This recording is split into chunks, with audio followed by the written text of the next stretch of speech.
একটা খুবই দুঃখের খবর দিয়ে শুরু করছি। অভিনেতা রাহুল অরুণোদয় বন্দ্যোপাধ্যায়ের আকস্মিক প্রয়াণ। এই কথাটাতেই যেন সব শোকটা ধরা পড়েছে। প্রিয় অভিনেতাকে হারানোর কষ্ট। ভাবা যায়, মাত্র ৪৩ বছর বয়স হয়েছিল তার। এত বড় একজন প্রতিভা চলে গেলেন। সত্যি, তার এই হঠাৎ চলে যাওয়াটা বিনোদন জগতে একটা বিরাট শূন্যতা তৈরি করেছে। ঘটনাটা ঘটেছিল দীঘার তালসারি সৈকতে।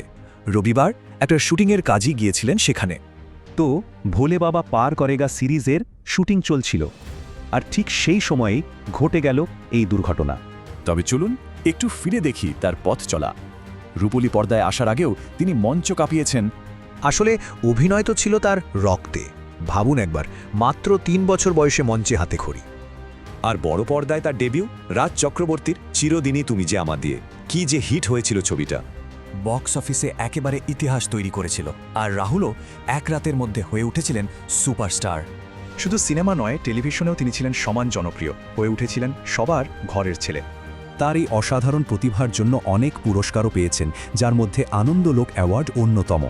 তাই তো তার এভাবে চলে যাওয়াটা কেউই মেনে নিতে পারছেন না। সহকর্মী থেকে ভক্ত সবাই শোকস্তব্ধ। পরিস্থিতির গভীরতা এতটাই যে রাজ্যের মুখ্যমন্ত্রী মমতা বন্দ্যোপাধ্যায়ও গভীর শোক প্রকাশ করেছেন। শেষে প্রশ্ন একটাই, পর্দার এই অদম্য প্রেমিককে কি ভোলা যাবে? তিনি সবসময় দর্শকের মনে থেকে যাবেন।